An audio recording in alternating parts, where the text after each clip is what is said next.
Saint François veut aider frère Léon et nous aider tous à désirer la joie parfaite.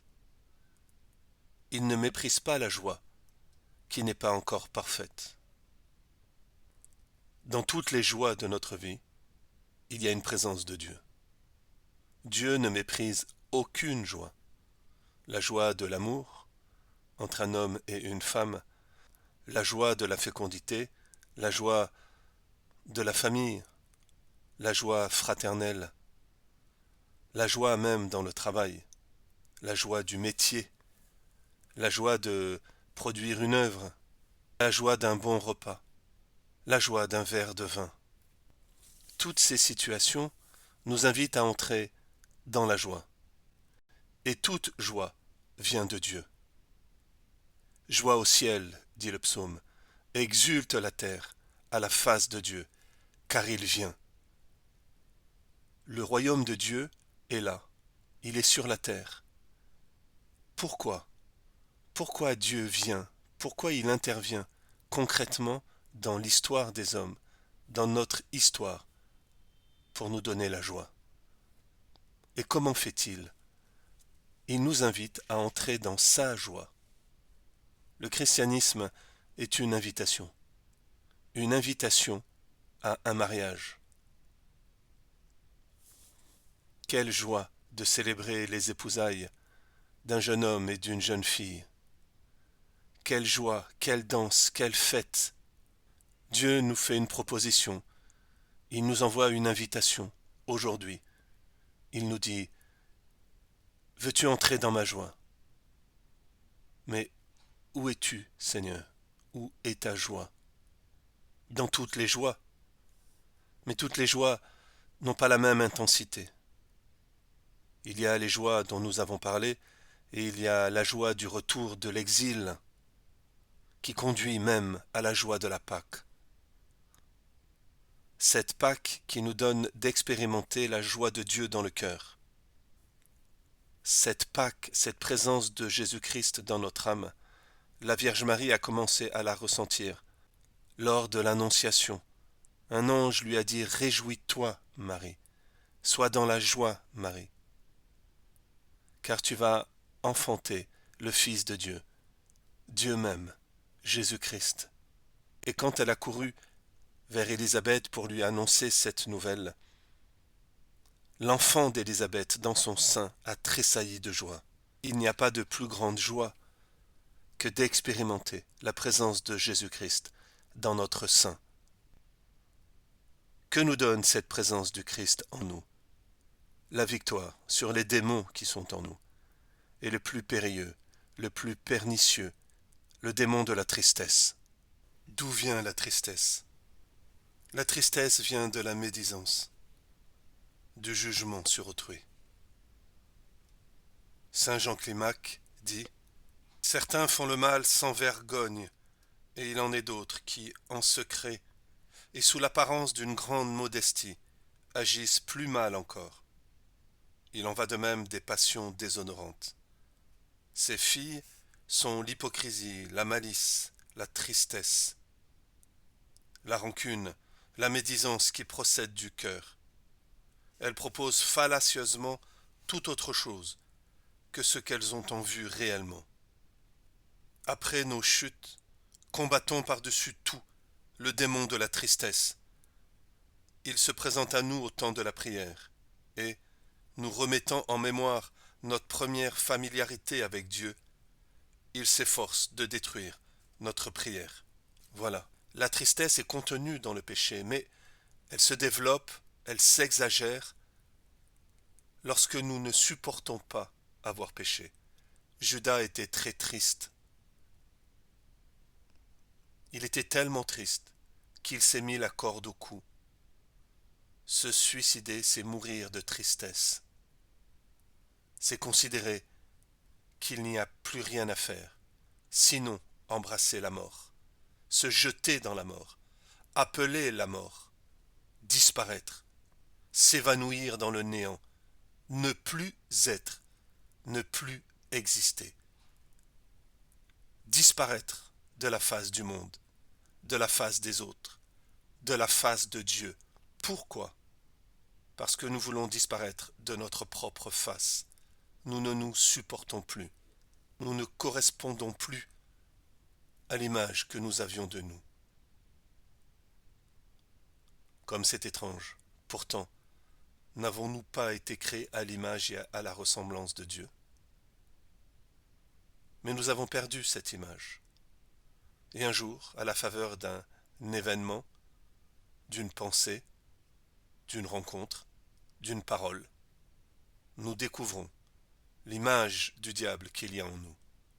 À quel point nous avons collaboré avec le diable. Et cela nous fait tomber dans une tristesse infinie. Et certains ne se relèvent pas de ce néant de la tristesse. Qui se relève? Qui ne reste pas noyé par la tristesse? L'humble. Qui est humble? Celui qui reconnaît qu'il est orgueilleux.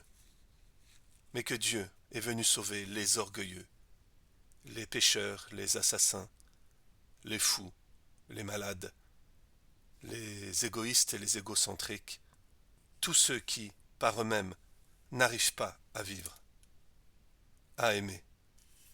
Mais cela encore, l'expérience de la conversion, l'expérience de la miséricorde de Dieu, du salut que Dieu nous donne chaque jour, n'est pas encore la joie parfaite. Elle est une joie eschatologique qui produit des fruits merveilleux en nous. Mais il y a une joie plus parfaite encore, celle dont nous parle saint François.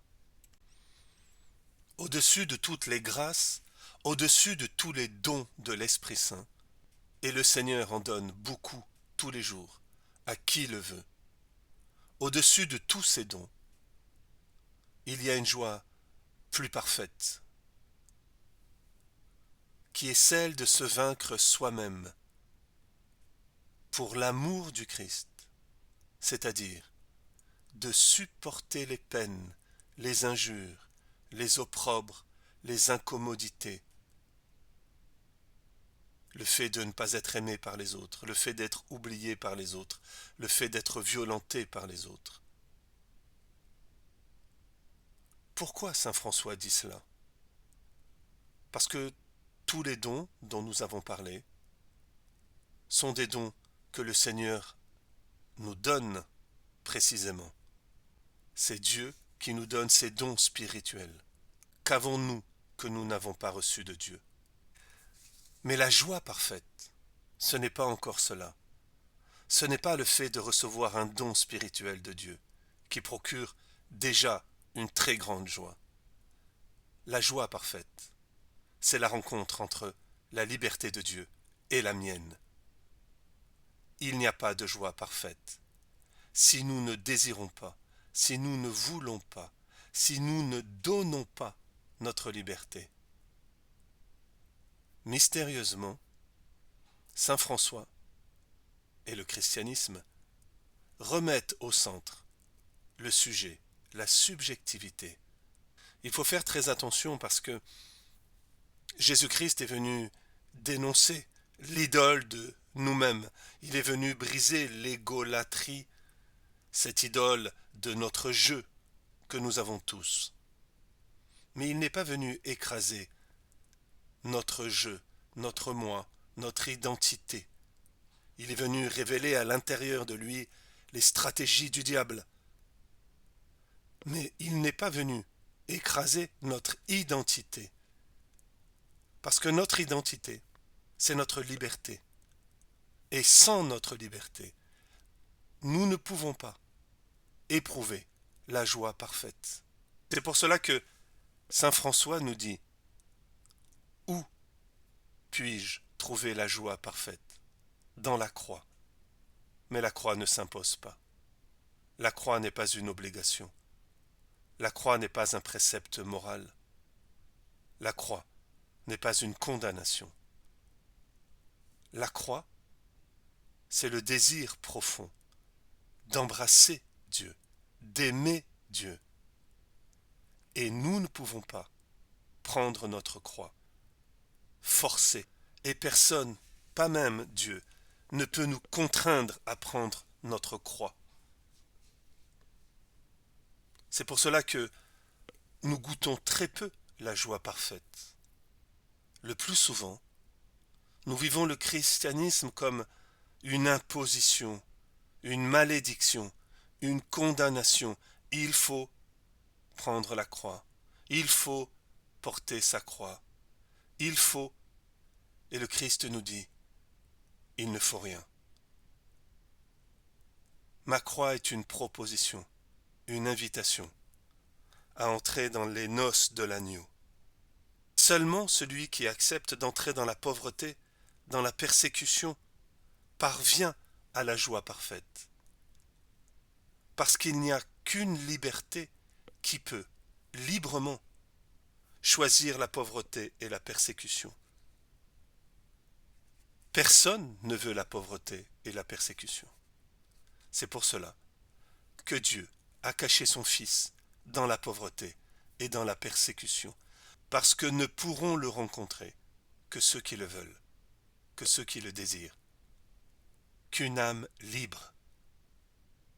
Aussi saint François peut dire, dans la croix de la tribulation, de l'affliction, nous pouvons nous glorifier, parce que cela est à nous. Et il reprend l'apôtre Paul qui dit, je ne veux point me glorifier, sinon dans la croix de mon Seigneur Jésus-Christ. Mais cette croix de Jésus-Christ, Jésus-Christ ne nous écrase pas avec. Il nous appelle, il nous invite. Lorsque Néron persécutait les chrétiens à Rome, lorsqu'il avait mis le feu à Rome faisant croire que c'étaient les chrétiens qui avaient incendié la ville, beaucoup de chrétiens s'enfuirent, dont Saint Pierre. Saint Pierre fuit Rome, et à ce moment-là, il rencontre Jésus-Christ. Il lui dit, « Quo vadis, Domine? Où vas-tu, Seigneur ?» Et le Seigneur lui dit, « Quo vadis, homine? Où vas-tu, homme ?» Le Christ lui dit, « Je vais à Rome prendre ma croix, me laisser crucifier, par amour pour mon Père, parce que je le veux. » Alors, Saint Pierre fait demi-tour et comprend que sans sa liberté, sans son désir, sans sa volonté, il ne pourra être sauvé. Personne ne nous force à entrer au ciel. Personne ne nous force à célébrer les noces de l'agneau sur la croix. Notre liberté est absolue. Nous pouvons ou nous perdre, noyés dans la tristesse, ou être sauvés sur la croix, abreuvés de la joie, à l'intérieur de la tribulation et de l'affliction. Aussi, tout à l'heure, peut-être quelqu'un nous parlera mal, nous insultera, ou nous apprendrons une nouvelle terrible, ou nous serons déçus par un fils, par une fille, ou bien nous expérimenterons la solitude, la trahison, la haine, l'ennemi. À ce moment-là, souvenons-nous de saint François. La croix est nôtre. Que personne ne nous vole notre croix. Que personne ne nous vole la possibilité d'embrasser Jésus-Christ, notre amour. Que personne ne nous empêche d'embrasser la croix. Nous pouvons dire, à ce moment-là, va des rétro, Satanas, toi, démon qui est en moi, et qui me montre la croix comme une horreur, comme une malédiction. Elle n'est plus une malédiction, parce que pour toujours, glorieux, ressuscité, resplendit sur la croix, mon seul ami, Jésus-Christ. Le démon ne veut surtout pas que je connaisse la joie. Alors il me dit, la croix est une horreur, l'humiliation est horrible. Fuis, fuis la croix. Va chercher la joie dans le monde, dans les plaisirs éphémères, dans l'affectivité tyrannique, dans l'argent. Amasse l'argent. Constitue-toi des trésors sur la terre. Le monde me fait croire que la croix et la tristesse et le monde, la joie. Mais à chercher la joie sans la croix, je n'aurai que la croix sans la joie. Une vie maudite. La bonne nouvelle, la seule bonne nouvelle, c'est l'annonce de cette expérience possible sur la terre, que la malédiction s'évanouit, parce que sur la croix, à l'intérieur même de la croix, c'est-à-dire à l'intérieur même de ce que je déteste, de l'humiliation, de l'abandon, des souffrances causées par les autres ou par mon péché, à l'intérieur même de ce lieu dans lequel je ne veux pas entrer, se cache Jésus-Christ, la miséricorde, le pardon de Dieu, la joie parfaite.